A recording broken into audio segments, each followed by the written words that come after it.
नमस्कार, मैं दिव्येश द्विवेदी। स्वागत है आपका। आप देख रहे हैं यूसी न्यूज़। सरकार की जो अलग अलग तरह की योजनाएं होती हैं वो सीधे जनता तक पहुंचे, इसके लिए एक बड़ी जिम्मेदारी या अहम भूमिका जो होती है वो प्रशासन की होती है। प्रशासनिक पदों में जो डीएम की पद होती है, जिलाधीश की पद होती है, डिस्ट्रिक्ट कलेक्टर की पद होती है, वो बड़े महत्वपूर्ण हो जाता है। और एक तरीके से जो सरकार की योजनाएं हैं वो सही समय पर और सही तरीके से जनता के बीच पहुंचे, ये इस पद की जिम्मेदारी होती है, इस पद पर बैठे व्यक्ति की जिम्मेदारी होती है। नागपुर के जिलाधिकारी डॉक्टर विपिन ईटनकर सर हमारे साथ हैं। इनसे हम बात करेंगे कि सरकार की जो अलग अलग योजनाएं हैं उनका क्रियान्वयन किस तरीके से नागपुर में हो रहा है, और केंद्र सरकार ने अभी हाल ही में मेरी माटी मेरा देश अभियान शुरू किया है, उस पर हम विस्तार से बात करेंगे। संयोग ये बहुत अच्छा है कि हमारे जो मौजूदा जिलाधिकारी हैं उनका सीधे तौर से नागपुर का जुड़ाव रहा है, तो अपने एक तरीके से शहर को लेकर व्यक्ति बहुत ज़्यादा काम कर सकता है। ये भी एक सर्विस के दौरान संभावनाएं बन जाती हैं। सर, आपका बहुत बहुत स्वागत। Thank you. सबसे पहले तो आप बताएं कि केंद्र सरकार की जो नई योजना है या जो नया अभियान है मेरी माटी मेरा देश, इसके पीछे की मूल भावना यही है कि जो हमारा स्वतंत्रता का आंदोलन रहा है या जो हमारी स्वतंत्रता है उससे जनता को जोड़ा जाए और इसमें प्रशासन के माध्यम से जन सहभागिता को बढ़ाया जा रहा है। तो इस अभियान के बारे में बताएं कि अभियान प्रमुखतः क्या है। सबसे पहले तो आपका धन्यवाद। आपने मुझे यहाँ आज बुलाया। एक government of India, government of Maharashtra की बहुत महत्वाकांक्षी एक अभियान, मैं इसको अभियान बोलूँगा, ये इसके बारे में लोगों तक इन्फॉर्मेशन पहुँचाने के लिए आपने मुझे अपने स्टूडियो में बुलाया, इसलिए पहले तो आपका मैं शुक्रिया अदा करता हूँ। ये जो अभियान है, आपको सभी को पता है कि अमृत महोत्सव हम सेलिब्रेट करते हुए हम अमृत काल में हमने एंटर किया है। तो इस कार्यक्रम को बड़े पैमाने पे इसको जन भागीदारी, जन अभियान बनाने के लिए एक मेरी माटी मेरा देश, ये एक अभियान लॉन्च हुआ है। वो आज 9 तारीख से लॉन्च हुआ है। लगभग 20-25 दिन ये कार्यक्रम चलने वाला है। इसमें डिस्ट्रिक्ट लेवल पे जो हमको सेलिब्रेट करना है, इसके 5 कंपोनेंट है। पहला कंपोनेंट है कि शिलाफलकम हमको लगाना है। शिलाफलकम यानी कि जिसमें स्कूलों में हम एक शिलाफलक लगाएंगे जिसमें कि जो शूरवीर, जो सोल्जर, जो स्वातंत्र हमको इंडिपेंडेंस के लिए जो मार्टायर हुए, उनके नाम हम उस पर लिखेंगे। और हमारे देश के माननीय पीएम सर है नरेंद्र मोदी जी, उनका भी एक मैसेज उस पर हम एम्बॉस करने वाले हैं। उसका काम शुरू हो गया है और वो पूरे फिर वो कॉरपोरेशन है, हमारे काउंसिल्स है, हमारे जो 750 ग्राम पंचायत, हर जगह ये शिलाफलकम लगने वाले हैं और लग चुके हैं वहाँ पे शिला। दूसरा इसका एक कंपोनेंट है कि पंच प्राण प्लेज, जिसमें कि पूरे नागरिक, बच्चों से लेके सीनियर सिटीजन तक, एक ऑफिसर्स, कर्मचारी, सब यानी लगभग जो 45 लाख लोग हम नागपुर में रह रहे हैं, सभी लोग हम एक शपथ लेंगे 5 चीज़ों की। और वो आज सभी ने, हमने आज 10 बजे वो शपथ ले ली है। अगर नहीं भी ली होगी तो हमको अगले 15 दिन है। और वो शपथ लेते वक्त हमको, जो हम शपथ लेंगे तो हाथ में माटी या फिर दिया लेके हमको वो शपथ लेना है। उसके बाद तीसरा एक है कि वसुधा वंदन, जिसमें कि हमारे यहाँ के जो इंडिजिनस पौधे हैं, ऐसे 75 पौधों का हमको एक अमृत वाटिका बनाना है। तो फिर कॉरपोरेशन ने भी कई जगह पे इसका प्लानिंग किया है, हमारे काउंसिल्स में भी हमने किया है, ग्रामीण में भी हमने किया है, ताकि और ऑफिसर्स, जो हमारे ऑफिसर कर्मचारी, उन्होंने भी अपने घरों पे भी ये हम प्रयत्न कर रहे हैं। और मेरा एक आपके चैनल से एक आह्वान है कि जिनके यहाँ पॉसिबल है, हर घर पे ये वाटिका लगाना चाहिए, जिसमें कि 75 टाइप के पेड़ हमने लगाना चाहिए। उसके बाद चौथा इसमें कंपोनेंट है कि वीरों का वंदन। जिन स्वतंत्र सेनानियों ने मिलिट्री, पैरामिलिट्री, पुलिस फोर्स, सभी जिन्होंने स्वातंत्र मिला, हमको इंडिपेंडेंस दिलवाने के लिए जिन्होंने स्ट्रगल किया है, ऐसे सभी को, उनके परिवारों को हम बुला के उनका स्वागत करेंगे, उनका अभिनंदन करेंगे, क्योंकि उनको हम हमारा परिवार मान के इन सबको हमको ये सेलिब्रेट हमको करना है। ये हम ऑफिस लेवल पे भी कर रहे हैं। जो जहाँ के गांव का है वहाँ गांव में भी उनका स्वागत समारंभ होगा। ऐसा करके एक थोड़ा सा त्यौहार के रूप में हमको ये अगले 15-20 दिन हम सेलिब्रेट करने वाले हैं। और सबसे लास्ट कंपोनेंट इसका है कि जिस तरह हमने लास्ट ईयर हर घर तिरंगा सेलिब्रेट किया था, जहाँ पे बड़े पैमाने पे लोगों ने खुद से आके अपने घरों पे तिरंगा लहराया था, उसी बेसिस पे इस बार भी हम हर घर तिरंगा हम करेंगे। हर घर पे, हर ऑफिस पे, हर इंस्टीट्यूशन पे हम ये तिरंगा लहराएंगे। और हमारा जो सेंस ऑफ प्राइड है वो हमको इसमें रिफ्लेक्ट करने को हमको अच्छा अवसर शासन ने दिया हुआ है। ये जिलों में प्रोग्राम होने के बाद एक बड़ा कार्यक्रम दिल्ली में होने वाला है, जहाँ पे पूरे भारतवर्ष के 7,500 जो ब्लॉक्स है, जिसमें कि 14 ब्लॉक हमारे नागपुर में है, वहाँ के हर ब्लॉक की माटी एक कलश में लेके वहाँ के युवा पहले डिस्ट्रिक्ट हेडक्वार्टर पे आएंगे, फिर पूरे लोगों को हम ट्रेन से वगैरह दिल्ली भेजने का इंतजाम करके वहाँ पे एक करते हुए पथ पर एक बड़ा कार्यक्रम जहाँ पे पूरे भारत से मिट्टी कलशों में आके वहाँ पे एक बड़ा इसका कंक्लूडिंग कार्यक्रम एक बड़े खूबसूरत तरीके से होने वाला है। तो बड़े तौर पे ये 5-6 कंपोनेंट्स में हमको सेलिब्रेट करना है। आज ये कार्यक्रम शुरू हो गया है। हम खुद आज हमने शपथ ली है, प्लांटेशन किया है, शिलाफलकम का इनॉग्रेशन किया है। हर अधिकारी फील्ड पे है, मैं भी कई जगह गया, डीकॉम मैडम भी गए, म्यूनसिपल कमिश्नर सर भी गए, एसपी साहब, सीओ मैडम, सभी अपने अपने तरह से कई इवेंट्स में हम पार्टिसिपेट हो रहे हैं। सभी लोक प्रतिनिधियों का भी हमको बड़े पैमाने पे इसमें सपोर्ट मिला है। कई लोक प्रतिनिधि अपने खुद के पैसों से तिरंगे लोगों को डोनेट कर रहे हैं, बड़े बड़े एनजीओज हमारे पास आ रहे हैं, कुछ अधिकारी दे रहे हैं, कुछ बच्चे डोनेट कर रहे हैं। तो बड़े पैमाने पे लोग इसमें जुड़ रहे हैं। तो मुझे लगता है कि अच्छा कार्यक्रम है और सभी ने इस अभियान में जुड़ना चाहिए। इस अभियान के पीछे की जो मूल संकल्पना है वो ये है कि भारत की जो आत्मीयता है या जो हमारा स्वतंत्रता इतिहास है, हम उससे जुड़ें। इसी कार्यक्रम के तहत एक और कार्यक्रम है, देश भर से मिट्टी को एकत्रित करके दिल्ली लेके जाना कर्तव्य पथ पर। वहाँ पर प्रधानमंत्री मोदी की मौजूदगी में समारोह होगा। तो मिट्टी को देश भर से एकत्रित करने के पीछे की संकल्पना क्या है और आपको क्या लगता है कि इसके पीछे थॉट्स ऑफ आइडिया क्या? मुझे यही लगता है कि हमारा जो देश है, we have unity in diversity. अलग अलग जगह के लोग अलग अलग, अगर आप देखोगे ईस्ट में अलग कल्चर है, वेस्ट में अलग कल्चर है, नॉर्थ में, पर फिर भी still we are one, we are citizen of India. तो वही उसका पीछे का एक वो होगा कि इसमें हमको एक हमारी यूनिटी दिखाना है, sense of pride in our country, इसका एक संदेश हमको देना है। जी, ये तो हो गया कि जो कार्यक्रम शुरू है उसको लेकर, लेकिन बहुत सारी सरकार की योजनाएं जो हैं वो पहले से क्रियान्वित हैं। सरकार आती है तो वो अपनी अपनी योजनाएं लेके आती है।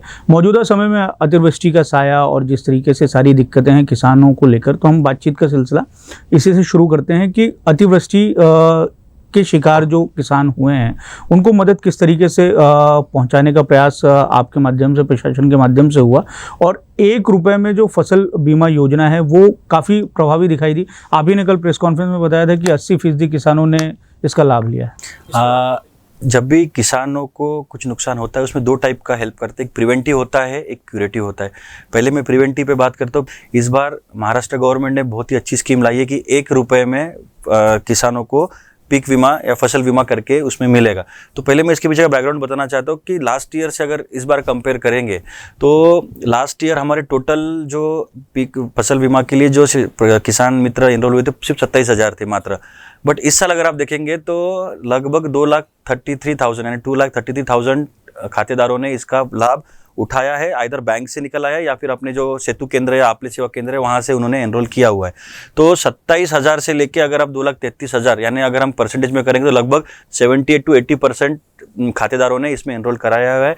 और इससे फ़ायदा उनको ये होगा, और हर फसल के लिए हमने एक पर हेक्टर उनका रेट आइडेंटिफाई करके रखा है।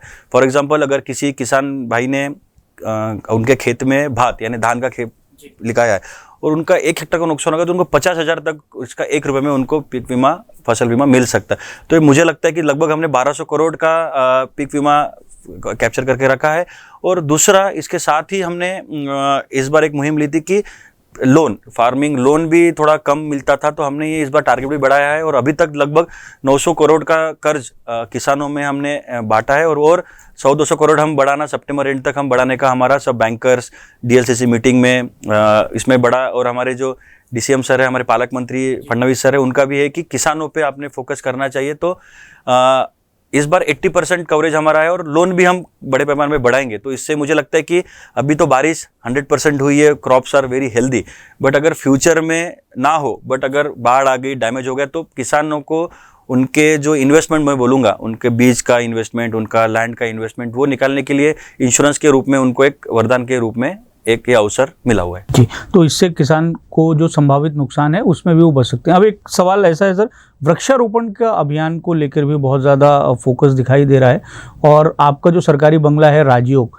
वहाँ पर भी आपने अधिकारियों को बुला के आपके पास में जो परिसर है वहाँ पर बड़े पैमाने पर वृक्षारोपण किए जाने की पहल की है। तो ये जो वृक्षारोपण अभियान है उसके बारे में आप थोड़ा सा बताइए और उसमें जन सहभागिता को किस तरीके से बढ़ाया जा सकता है। एक दिक्कत तो मौजूदा समय में ये भी है कि पर्यावरण जिस तरीके से बदल रहा है और नागपुर को हम जिस तरीके से ग्रीन सिटी के रूप में जानते हैं, लेकिन उस ग्रीनरी को और बढ़ाया जाए, उसको लेकर किस तरीके से प्रयास हो रहे हैं? पहला जो आपने बोला कि बंगले का जो बात करी मेरे रेसिडेंस पे, कि हमारे हर अधिकारी कर रहे हैं। हम सब अधिकारी ने मिलकर डिसाइड किया है कि जब हम तालाब के साइड में लगा रहे हैं, जंगल में, तो हमारे घर पे भी जहाँ जहाँ लैंड अवेलेबल है तो हम भी हमारे घरों पे 75 झाड़ लगाने का हम प्रयत्न कर रहे हैं। दूसरा, हमारे डीएफओ साहब है, हाड़ा साहब, उनकी जो फॉरेस्ट डिपार्टमेंट की नर्सरीज है वहाँ पे लगभग 10 लाख सैम्पलिंग्स अवेलेबल है। तो उसमें हमने सभी को बीच में एक मीटिंग में फडणवीस सर ने बोला था कि आप बड़े पैमाने पे, एक हमारी जो लघुगढ़ की बैठक होती है उसमें बोला था कि बड़े पैमाने पे आप पेड़ वृक्ष लागवड़ करिए। तो हमारे पास 10 लाख जो पौधे हैं, तो डीएफओ साहब, हमारे हाड़ा साहब और हमने बैठ के उसको पॉपुलेशन के बेस में टारगेट करके दिया, कुछ स्कूलों को दिया। तो हमारे जिला परिषद सीईओ है सोमेश शर्मा, उन्होंने भी इंटरेस्ट दिखाया, तो उनके स्कूलों को भी हम दे रहे हैं, हम ग्राम पंचायत को भी हम सैम्पलिंग्स दे रहे हैं, हम पुलिस के लोगों को भी सैम्पलिंग दे रहे हैं। हमने डिवाइड किया कि एज पर द एम्प्लॉय और एज पर उनके टारगेट के हिसाब से हमने 10 लाख उनको बांट के दिया है। तो सैम्पलिंग्स मूव होना शुरू हुआ है और अब धीरे धीरे अभी बारिश अच्छी खासी हुई है तो सॉइल में भी नमी है, तो अभी प्लांटेशन ड्राइव हम शुरू करने वाले। तो वो प्लांटेशन प्लस ये वसुधा वंदना कार्यक्रम हम कन्वर्ज करके बड़े पैमाने पे हम प्लांटेशन का हमारा नियोजन है। तो ये जो 10 लाख पौधे प्रशासन बांटने वाला है वो मुफ्त में बांटा जाएगा? हाँ, मुफ्त में बांटेंगे वो पैसे। अब सर, एक सवाल ऐसा है कि महाराष्ट्र सरकार की एक ग्रामीण भाग के लिए पानधन रास्ते योजना है, उसके बारे में थोड़ा सा बताइए। और आपने एक टारगेट भी फिक्स किया है, उसके हिसाब से आप काम करेंगे, तो इससे कितना फायदा ग्रामीण भाग को होगा? नहीं, पहले तो मैं एक कंसेप्ट बताऊंगा कि पानधन रास्ता जो है वो किसानों के लिए हाईवे है, क्योंकि उनके खेती का सामान बाहर निकालना है, खेती के लिए रॉ मटेरियल अंदर लेके जाना है। तो वो तो हमने देखा है कि बड़े पैमाने पे उस पर एनक्रोचमेंट कर लिया है। इधर का किसान आधा आ गया, इधर किसान आ गया। जो पानधन रास्ता मीन्स 12 फीट का था वो 2 फीट का हो गया। तो हमने किए स्टार्ट विथ, तो जब हमारी बैठक होती है जिसमें लोक प्रतिनिधि होते हैं, उसमें उनका ये डिमांड होता है कि सर हाईवेज और स्टेट हाईवेज तो बनते हैं बट पानधन रास्ते को भी मजबूत हमने करना चाहिए। तो टू स्टार्ट विथ हमने मिशन 500 मीन्स इस 6 महीने में हमको 500 किलोमीटर पानधन रास्ते एनक्रोचमेंट फ्री और उस पे मजबूतीकरण हमको करना है। तो मुझे खुशी होती है कि इसमें हमारे गार्डन मिनिस्टर ने हमको अलाउड भी किया, पैसे भी उपलब्ध करके दिए और अभी तक लगभग हमने 200 किलोमीटर के काम कंप्लीट भी हमने पिछले 3-4 महीने में हमने कर दिए। अभी काम इसलिए रुका हुआ है क्योंकि बारिश है, बारिश में कीचड़ के जा नहीं पाएंगे। अभी बारिश रुकने के बाद हम वो अक्टूबर तक 500 किलोमीटर कर लेंगे और उन्होंने हमको ये भी बोला है कि इस साल और 500 किलोमीटर के लो, ताकि अगले 3-4 साल में पूरे अपने नागपुर जिले के पानधन रास्ते ये हो जाएंगे लगभग 7-8 लाख पर किलोमीटर का एक सस्ते में हो जाता है, जिसमें हम उसको साइड में नाली करते हैं, थोड़ा लेवलिंग करते हैं, फिर मिट्टी डालते हैं, फिर मुरुम डाल के उसको पानी डाल के उसको ये कर देते हैं ताकि वो मजबूत हो जाए, कीचड़ ना हो और किसान और एनक्रोचमेंट ना हो और किसानों को एक राइट टू वे अच्छे से मिले। तो अभी जहाँ पे बनाया है, मैं खुद एक जगह गया था, कुछ जगह सीओ गए थे, तो किसान फार्मर्स आर वेरी हैप्पी। तो अभी हमको यही इंस्ट्रक्शन मिले हैं कि उसको और आगे लेके जाना है। सर, एक और अभियान शुरू है युवा मतदाताओं को जोड़ने का, उसके बारे में आप बताएं। और युवा मतदाता किस तरीके से वोटिंग के लिए इनरोल हो सकते हैं, आपका उनको क्या संदेश रहेगा? ये जो प्रोग्राम है कि हमने ये देखा है कि स्पेशली कॉर्पोरेशन एरिया में मतदार एनरोलमेंट भी कम होता है और वोटिंग परसेंटेज भी कम होता है। तो इसलिए हमने इस बार एक हमारे सीओ सर है श्रीकांत देशपांडे सर, उनके साथ उनके गाइडेंस में हमारे डीकॉम मैडम है विजय मैडम, उनके साथ हमने बैठ के एक प्रोग्राम बनाया कि मिशन युवा एन, उसका लॉन्ग फॉर्म है young voters awareness and enrolment mission. और हमने मॉडेस्ट टारगेट रखा है कि पूरे नागपुर जिले में कॉर्पोरेशन और ग्रामीण मिला के 75,000 बच्चे जो कि 1 जनवरी 2024 को 18 साल के हो जाएंगे, तो उनको हमको एनरोल करना है। उसमें से लगभग हमारे 10 से 15,000 एनरोल भी आज तक हो गए हैं। ये मुहिम नवंबर तक चलने वाली है। एसएसआर हम उसको summary revision, special summary revision जो बोलते हैं, जो हमको ईसीआई देता है, इलेक्शन कमीशन ऑफ इंडिया, उसके अकॉर्डिंग हम काम कर रहे हैं। तो अभी हमने एक यादी बनाई है। हमारे पास इतनी बड़ी यूनिवर्सिटी है, राष्ट्र संत तुकडोजी महाराज यूनिवर्सिटी है, फिर मेडिकल कॉलेजेस है, टेक्निकल कॉलेजेस है, ये मिलके लगभग 2 से 2.5 लाख बच्चे यहाँ पे एजुकेशन ले रहे हैं। उसमें से अगर 50% बच्चे भी नागपुर के होंगे तो उनको हमको एनरोल करना है। तो इसकी फ्रिक्वेंटली हम मीटिंग लेते हैं। अभी 75,000 हमारा मिनिमम है, बट मुझे ऐसा लगता है कि 1 लाख के ऊपर एनरोल होना चाहिए, जो बच्चे 1 जनवरी 2024 को 18 साल के हो जाएंगे। तो अभी हमारे सब AROs जो है, सिटी में 6 है, ग्रामीण में 6, हमारे BLO मित्र, सब पॉलिटिकल पार्टीज के BLS को भी हमने बोला है कि आप भी कंट्रीब्यूट, आप भी लोगों को मोटिवेट करके एनरोल करिए। दूसरा हमने इसमें ये लिया है कि हाउसिंग सोसाइटीज़ जो है, जो जहाँ पे 4-5 मंजिल के ऊपर हाउसिंग सोसाइटीज़ है, वहाँ पे हम स्पेशल कैंप इस बार लेने वाले हैं।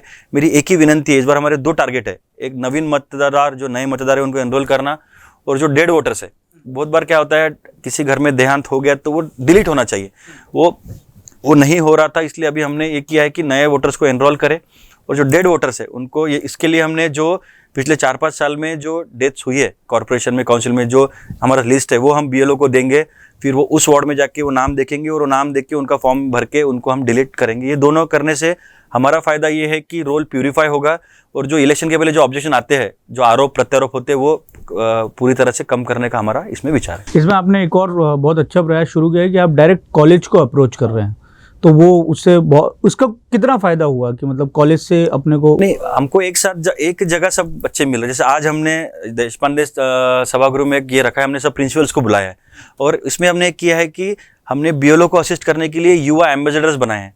हर क्लास का एक छात्र और मेल और फीमेल, तो उसको हम कैप्टन जो रहेगा वो मोटिवेट करेगा, उनके फॉर्म भरने के लिए हेल्प करेगा, इधर फिजिकल फॉर्म या फिर जो अपना पोर्टल है एनवीएसपी उस पे से हमको एनरोल करके वो लोग देंगे। तो उनके माध्यम से सो दैट यंग जनरेशन में भी ये इलेक्शन के प्रति उत्साह निर्माण हो, क्योंकि अभी आने वाले जनवरी से अभी ऑलरेडी हम इलेक्शन का तैयारी शुरू हो गई है, ईवीएम्स आ गए, उसका प्रिपरेशन चल रहा है। आज भी हमारे गोडाउन्स में वो स्कैनिंग और तैयारी चल रही है।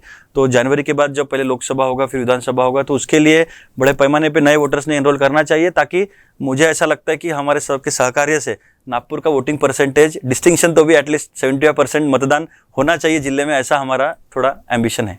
एक छात्रों के लिए भी आपने बड़ा अच्छा कदम उठाया, उसके बारे में मुझे लगता है कि आप विस्तार से बता दें कि जो एडमिशन के समय या अलग अलग समयों पर जो सर्टिफिकेट की आवश्यकता होती है उसको आपने बहुत समय से पहले देने का एक अभियान शुरू किया है। हम देखते हैं अक्सर कि तहसील कार्यालयों में जाके छात्र धक्के खाते हैं, तो उससे निजात दिलाने के लिए आपने प्रयास किया है, उसके बारे में बताएं। नहीं, ये एक्चुअली हमारे महाराष्ट्र गवर्नमेंट का ही प्रोग्राम है। अभी जो महसूल सप्ताह हमने सेलिब्रेट किया उसमें होता क्या है, बच्चे साल भर, क्योंकि जो सर्टिफिकेट्स है, caste certificate, nationality, age, domicile, ये पहले भी निकाल सकते हैं, बट सब एडमिशन के वक्त गर्दी करते। ताकि अभी आपको बताऊंगा कि ये 10 दिन पहले 25,000 अर्ज आए थे, तो ह्यूमनली पॉसिबल नहीं कि 25,000 हम 2 दिन में, क्योंकि उसमें चेक भी करना पड़ता है डॉक्यूमेंट्स, फिर गलत ना चला जाए, बोगस ना बन जाए, फिर उसमें ऑब्जेक्शंस आते बच्चों को, वो बोलते कल एडमिशन है, आज कर दो कलेक्टर साहब, एसडीएम साहब, तहसीलदार साहब, तो वो पॉसिबल नहीं है। तो इसलिए अभी हमने इस सप्ताह में ऐसा किया कि अगले 6 महीने का हमने कॉलेजेस और जो हमारे सेतु केंद्र है उनको बिठा के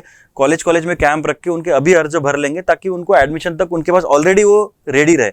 इसमें सिर्फ एक डॉक्यूमेंट हम नहीं बनाएंगे, वो क्रीमिलियर का इनकम सर्टिफिकेट का होता है, बिकॉज इनकम हर साल का लेना पड़ता है, क्योंकि अभी बना के रखेंगे तो अगले मार्च में इनकम सर्टिफिकेट चेंज हो जाएगा, और अगर वो चेंज हो तो नॉन क्रीमिलियर भी चेंज हो जाएगा। फिर बाकी जो डॉक्यूमेंट है, जो स्टैटिक है, जो परमानेंट रहेंगे, वो अभी से बनाना हम शुरू करेंगे। इसका रिजल्ट अगले 5-6 महीने में आपको दिखेगा, सो दैट अगले साल जब एडमिशन होंगे तब रश आपको कलेक्टर ऑफिस, तहसील ऑफिस और रीजनल ऑफिस में नहीं मिलेगी। सर, तो ये तो हो गई कामकाज की बात। अब थोड़ी सी ऐसी बात कर सकते हैं, आप बहुत सारे युवाओं के रोल मॉडल हैं भी और हो भी सकते हैं।